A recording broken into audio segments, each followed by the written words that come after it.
Space travel is a relatively new field. It's about the same age as computers. Space travel has only been possible in the last 50 or so years, and for most of that time was dominated by the efforts of two countries, the United States and Russia, formerly the Soviet Union.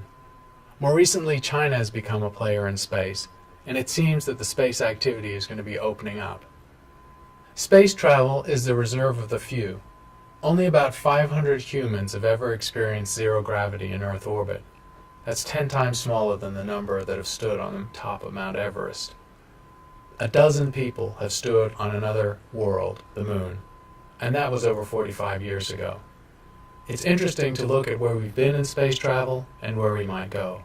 The fundamental problem of space travel is that we rely on archaic technology. All space travel currently depends on chemical energy, either from solid or liquid fuel rockets. And this is not any way we can go further than Earth, Moon, or its near vicinity. Most of this effort was of course spurred by geopolitical competition during the Cold War between the United States and the Soviet Union. There will need to be new motivations of exploration or commerce if space is to open up again in a new frontier. In the past few years in the United States, NASA has seemed to be in the doldrums. Its budget is static, and two of its most prominent projects have not been seen as widely successful. The Space Shuttle was originally envisaged as a space truck due to go up once a week, carrying astronauts and goods into orbit. It never achieved more than about a dozen launches a year, and the true cost of a launch was close to $500 million. The International Space Station, when the final price tag is known, will probably cost close to $100 billion, and it's relatively unloved by scientists. The idea of using the space station as a base for commercial enterprise has never panned out. It is, however, a useful base for international cooperation in space. This doldrums currently is frustrating because the technical talent available to the space industry, within NASA or outside NASA, is phenomenal. There's a lot of innovation going on, and there are ideas on the table that could break open the whole activity and take it to a new level. The shuttle is now retired, and even though 2 out of the 5 shuttles were lost catastrophically with the death of 14 astronauts, the shuttle was generally perceived to be a success, enabling the space station to be built and carrying out a lot of initiatives in Earth orbit. The space shuttle also has the most exquisite and high-performing rocket engine ever built. This montage shows all 135 launches of the space shuttle. T-minus 10, 9, 8, 7, 6. We have engine start. 5, 4, 3, 2, 1. and we have liftoff. And the history's largest astronaut crew is on its way. Space Lab 2. Shuttle has cleared the tower. Roll program initiated. It's in controlling now. Roger, roll, Challenger.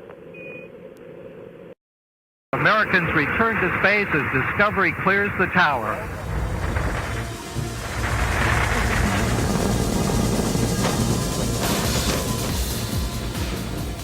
Liftoff of Columbia on the first dedicated medical research flight. 6-man crew on a Department of Defense flight. We've climbed to 28.5 degree inclination orbit. Atlantis speed now 500 miles an hour. Maximum dynamic pressure on the vehicle in the lower atmosphere.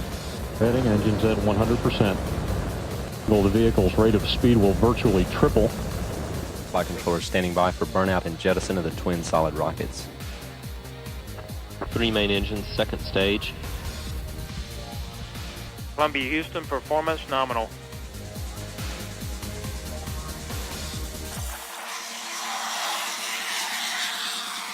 On a heads down position, on course. Space Shuttle Columbia with the Microgravity Science Laboratory. Starts at about 1G vertical acceleration. The fuel cell was a little cool. All systems on board are continuing to perform well. Good solid rocket booster separation.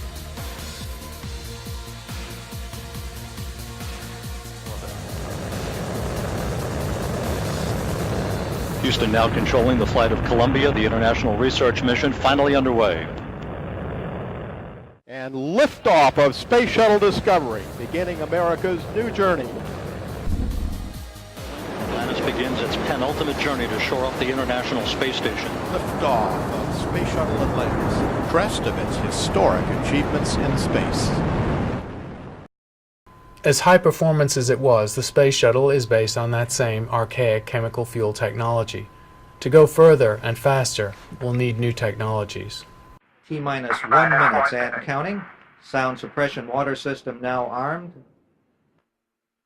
The hydrogen burn igniters have been armed. These igniters will be fired at T-minus 10 seconds to burn off any residual hydrogen gas. T-minus 45 seconds and counting. The solid rocket booster flight instrumentation recorders have gone into the record mode. Coming up on the 30-second point in our countdown. T-minus 30 seconds, and we've had a go for auto sequence start. The SRB hydraulic power units have started. T-minus 21 seconds, and the solid rocket booster engine gimbal now underway.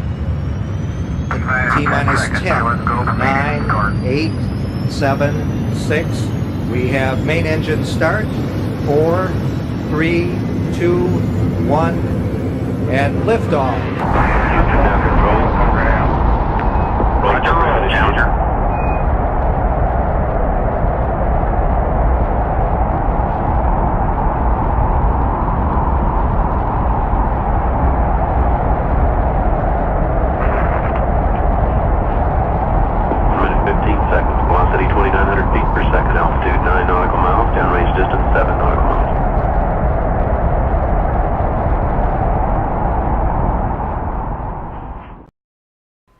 Traveling in space is an extraordinary adventure.